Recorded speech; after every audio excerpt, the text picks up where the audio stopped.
Welcome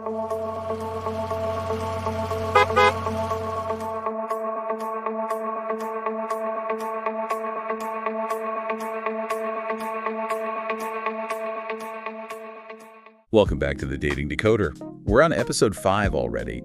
It seems like we've been doing these deep dives into your sources for a while now. Yeah, it has been fun. Well, today we're tackling something that might seem a little unexpected for a dating podcast. Seth Godin's Purple Cow. Purple cow. You might be thinking, what does a purple cow have to do with finding love? Right. Well, trust me, this book is packed with insights that can help you stand out from the crowd and create truly remarkable dating experiences. That's right. In a world where dating apps and social media have made it easier than ever to connect, it's also become harder than ever to be noticed. Godin's purple cow metaphor is all about being remarkable, something that stands out and grabs attention in a sea of ordinary. Okay, so how does this translate to dating? Are we supposed to dye our hair purple and show up on a date riding a cow? Not quite. It's about tapping into what makes you unique and presenting yourself in a way that's both authentic and intriguing. Godin talks about the post-consumer, this idea that we're bombarded with choices and have less time and energy to sift through them all. This is especially true in dating. So basically, if you don't stand out, you're just going to get lost in the swipe pile. Exactly. And that's where being a purple cow comes in. Think about it. What's more likely to catch your eye? A plain brown cow or a bright purple one? The purple cow is unexpected, it sparks curiosity, and it makes you want to take a closer look. I see where you're going with this. Yeah. So how do we become a purple cow in the dating world without resorting to gimmicks or pretending to be someone we're not? It's not about being outrageous, it's about being authentically you, just amplified. Let's take one of Godin's examples, Dr. Bronner's soap. It's not your typical soap, right? The packaging is covered with quirky messages and stories, and it's that unique personality that makes it stand out and sparks conversations. Okay, I see the connection. Instead of having a dating profile that just lists basic facts, we need to inject some of that Dr. Bronner's personality, something that gives people a glimpse into who we really are and what makes us interesting. Precisely. What are those unique stories and experiences that make you, you? Maybe it's a funny anecdote about a travel mishap, a passion for underwater basket weaving, or a unique perspective on life that you can share. I'm already brainstorming ideas for my profile. But what about actually finding those people who will appreciate those quirks? It feels like everyone is just looking for the same generic qualities. That's where Godin's concept of otaku comes in. He uses this term to describe passionate fans of something specific. In the dating world, it's about finding your tribe, those people who genuinely connect with what makes you unique. That makes sense. But how do we actually find these people? It's not like there's a dating app that filters for people who appreciate quirky soap labels. Well, maybe there should be. But even without that, think about the things that light you up. Your hobbies, passions, values. Are there groups, events, or communities where you can connect with like-minded people? So if I'm really passionate about, say, vintage video games, maybe I should check out retro gaming conventions or online forums. Exactly.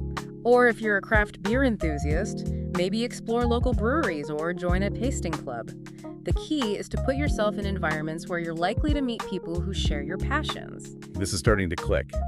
Instead of trying to appeal to everyone, we need to focus on attracting the people who are genuinely interested in what we have to offer. That's the power of niching down. And it applies to your dating profile too. Instead of trying to be everything to everyone, highlight those specific interests and values that are important to you. It's like that saying, you can please some of the people all the time, you can please all of the people some of the time, but you can't please all of the people all of the time. Exactly. And in dating, you don't need to please everyone. You just need to please the right people. This is all making so much sense. I feel like we've just scratched the surface of Purple Cow, but it's already giving me a whole new perspective on dating. Me too. And we've got so much more to explore, including how to take this purple cow mindset and apply it to actually creating memorable dating experiences. All right, let's dive deeper. What other gems does Godin have in store for us? We were just talking about how important it is to find your otaku in the dating world. Those people who truly vibe with what makes you unique. Yeah, I'm really starting to see how powerful that concept can be. But I'm also wondering how we can translate some of these purple cow ideas into actual real-life dating situations. Well, remember that example we talked about earlier, Schindler Elevator's Myconic 10? They completely revolutionize the elevator experience. Right, by having people select their destination floor before getting on the elevator, which makes the whole process faster, more efficient. But how does that apply to dating? Are we supposed to pre-select our ideal partner before we even go on a date? Not exactly. It's more about thinking about how you can design a more enjoyable and efficient dating experience. Could you use a pre-date questionnaire to find common ground or shared interests? Or maybe collaborate on choosing activities that you both find exciting. Oh, I like that. Instead of defaulting to the same old dinner and a movie, you could create a more personalized and memorable experience right from the start. Exactly. It's about being intentional and thinking outside the box. Godin emphasizes the importance of treating your dating life as a product launch.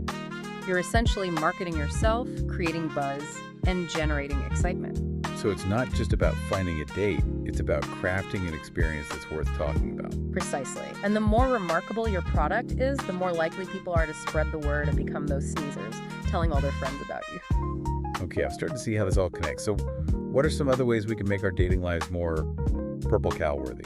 Well, Godin also talks about the importance of being willing to experiment and take risks. I can see how that applies to marketing a product. But in dating, taking risks can feel scary. What kind of risks are we talking about? I'm not sure I'm ready to jump out of a plane on a first date. Don't worry, it doesn't have to be that extreme. It's more about stepping outside of your comfort zone and trying new things. Maybe it's suggesting a unique date idea, expressing yourself more authentically on your profile, or being more open about your passions and interests. So instead of playing it safe and trying to blend in, we should be embracing what makes us different and letting those quirks shine through. Exactly. And remember, even if an experiment doesn't work out perfectly, you'll still learn something valuable from it. That's a good point. It's all part of the process of figuring out what works for you and refining your approach. And as you experiment and take risks, you'll naturally develop a stronger sense of confidence and self-awareness, which in turn will make you even more attractive. It's like a positive feedback loop. The more you embrace your uniqueness and put yourself out there, the more you'll attract people who appreciate you for who you are. That's the power of the purple cow approach. It's not about pretending to be someone you're not. It's about amplifying what makes you special and letting those qualities shine through. This is so much more empowering than trying to fit into some generic mold of what's considered attractive. Absolutely. And speaking of attracting the right people, Purple Cow also highlights the importance of understanding your target audience. Okay, so in marketing terms, that's pretty straightforward. But how do we do that in the context of dating? It starts with being clear about the qualities you're looking for in a partner. What are their values, interests, lifestyle? So if I'm really into fitness and living a healthy lifestyle, I should be looking for someone who shares those values. Exactly. And once you have a clear picture of your ideal partner, you can start thinking about where those people hang out, what they read, what they're interested in. It's like doing market research for your dating life. You got it. It's about understanding your audience so you can tailor your approach and connect with them on a deeper level. This is giving me a whole new perspective on dating.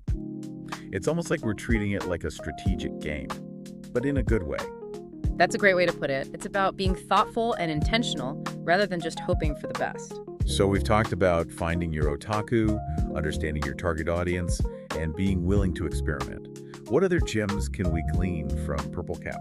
Well, one of the things that makes a Purple Cow so memorable is its story. Ooh, interesting. So instead of just listing facts about ourselves, we should be telling a story that captures people's attention. Exactly. Think about your dating profile or even your first date conversations as an opportunity to tell a story that showcases your personality, your values, your experiences. I see what you mean. So instead of just saying, I love to travel, I can tell a story about a particularly memorable trip or a funny travel mishap. Precisely. Make it personal, relatable, and engaging. Because people connect with stories more than they connect with a list of facts. This is making so much sense. Stories create an emotional connection and make you more memorable. Okay, so it sounds like the key takeaways from Purple Cow are being authentic, finding your niche, telling your story, and taking risks. That's a great summary. And remember, the goal isn't to be a purple cow for everyone. It's about being remarkable to the right people. The people who are your otaku, your tribe. Exactly. And those are the connections that will truly enrich your life. This has been so insightful. I feel like I have a whole new framework for approaching dating. I'm glad to hear that. And we have one more piece of the purple cow puzzle to explore. The importance of designing your dating life just like you would design a product. Okay, I'm intrigued. Tell me more about this design aspect. So you're saying we should be thinking about our dating lives like architects or product designers. That's a pretty cool concept. It is, and it goes beyond just crafting a catchy profile or planning fun dates. It's about being intentional with every aspect of your dating experience. Think of it like building a house. You wouldn't just start throwing bricks together, right? Definitely not. You'd have blueprints, a clear vision of what you want to create, and a plan for how to get there. Exactly. So let's apply that to dating. What are your non-negotiables? What are you hoping to build? What kind of foundation are you laying for future connections? That's a really powerful way to think about it. Yeah. Instead of just going with the flow, I'm actively creating the kind of dating life I want to have. And that level of intentionality can make all the difference. Remember Godin's point about the post-consumer consumer. We're all bombarded with choices. If you don't have a clear sense of what you're looking for, it's easy to get swept up in the chaos. That makes a lot of sense. Yeah. It's like going grocery shopping without a list. Buying a bunch of stuff you don't need and forgetting the things you actually came for. Perfect analogy. Yeah. So how do we create that shopping list for our dating lives? Well, I guess it starts with self-reflection. What are my values? What kind of relationship am I looking for? What are my deal breakers? Once I have a better understanding of my own needs and desires, I can start looking for someone who aligns with those things. Exactly, and this is where the design aspect comes in. You can actually design your dating experiences to attract the kind of people you're looking for. Okay, I'm really interested to hear more about this. Give me some examples. Well, let's go back to the Dr. Bronner's analogy. The packaging isn't just quirky, it's also incredibly informative. It tells you exactly what the product is, what it does, and what makes it special. So in dating terms, this means being clear and upfront about what I'm looking for in a partner. Yes. Don't be afraid to articulate your values, your relationship goals, and the qualities that are important to you. The right people will be drawn to that authenticity. And the wrong people will self-select out, which saves everyone time and energy. Exactly. Now think about the activities you choose for dates. Are they aligned with your interests and values? Do they create opportunities for genuine connection and conversation? So instead of just going to a bar or watching a movie, maybe I could suggest a hike, a visit to a museum, or even volunteering together for a cause we both care about. Now you're thinking like a purple cow dater. It's about creating experiences that are both memorable and meaningful. This whole concept of designing your dating life is so empowering. It puts you in the driver's seat and gives you a sense of agency. That's the key. It's not about manipulating or pretending to be someone you're not. It's about being intentional, authentic, and creating a dating experience that feels aligned with who you are and what you're looking for. This has been such an eye-opening deep dive. I feel like I have a whole new set of tools and strategies to navigate the dating world. I'm so glad to hear that. And remember, the most important thing is to be true to yourself and have fun along the way. That's great advice. Thank you so much for joining us on the Dating Decoder today. And to all our listeners out there, we encourage you to embrace your inner purple cow and create a dating life that is both remarkable and fulfilling.